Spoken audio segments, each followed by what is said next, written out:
নমস্কাৰ শ্ৰদ্ধেয় ৰাইজ কেইটামান কথা ৰাইজৰ আগত মুকলি কৰি দিয়াৰ কাৰণে কথা কোৱাৰ কাৰণে আহিলো যোৱা কিছুদিন ধৰি আমাৰ মৰমৰ জুবিনৰ ঘটনাটোৰ পাছত চাৰিপিনে বিৰাট ৰাইজ দুখত নিয়মান হৈছে আমাৰো কাৰণে আমাৰ বুকুৰ আপোন মোৰ অতি একেলগৰ ফিলছফাৰ ফ্ৰেণ্ড গাইড মানুহজনৰ ঢুকোৱাৰ পাছত আমি খুব নিয়মান অৱস্থাত আছো আৰু কিছুমান কথা ক'বলৈ ওলাই আহিছো কাৰণ ইমান বেছি ভুৱা কিছুমান কেম্পেইন হোৱাৰ কাৰণে আমি কথাখিনি ক'ব চেষ্টা কৰিছো শ্ৰদ্ধেয় ৰাইজ মই গুৱাহাটীলৈ যোৱাৰ কথা আছিলে আজি কিন্তু ইমানেই বেছি মোলৈ মেছেজ আহিছে আহিলে মাৰিম কাটিম প্ৰায় কেইবা হাজাৰ মেছেজ আহিছে যে গুৱাহাটীলৈ গ'লে কাটিম বুলি সেই প্ৰেক্ষাপটত যাব পৰা নাই সেই সময়ত খুব মন আছিলে গৰিমাৰ ওচৰত থিয় দিয়া মোৰ পৰিয়ালৰ নিচিনা মোৰ ভগ্নী গৰিমা বা দলটোৰ লগত এই ঘটনাটোৰ পিছত থিয় দিব পৰা নাই কিন্তু কিয় পৰা নাই ৰাইজ গম পাইছে কাৰণ আমাক থ্ৰেটনিং কৰা হৈছে কিন্তু আচলতে জুবিন গাৰ্গক মৃত্যুত আমি দুখী নেকি এই কথাখিনি খুব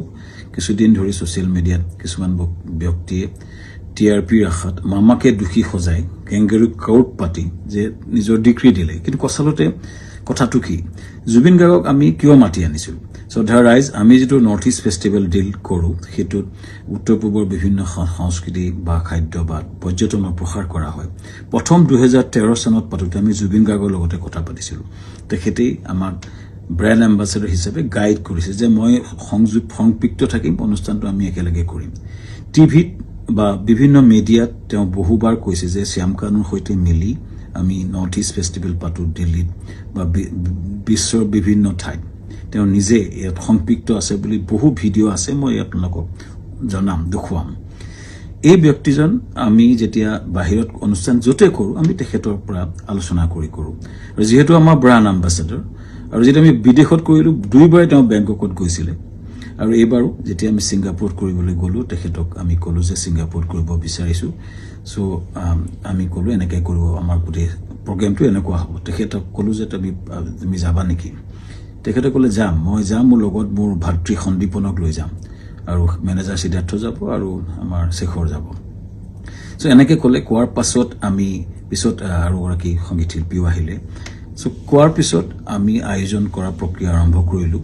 আৰু প্ৰথম কথা শ্ৰদ্ধেয় ৰাইজ জুবিন গাৰ্গক মতাটো পাপ নহয় উত্তৰ পূবৰ আটাইতকৈ ডাঙৰ অনুষ্ঠান নৰ্থ ইষ্ট ইণ্ডিয়া ফেষ্টিভেলত উত্তৰ পূবৰ আটাইতকৈ ডাঙৰ যিজন সংগীত শিল্পী তেখেতক নিমন্ত্ৰণ কৰাটো যিহেতু আমাৰ ব্ৰেণ্ড এম্বাসেডৰো হয় আমাৰ লগত সংপৃক্ত হয় আৰু তেখেতক মতাটো পাপ কৰা নাছিলোঁ এইটো আমাৰ দায়িত্ব আছিলে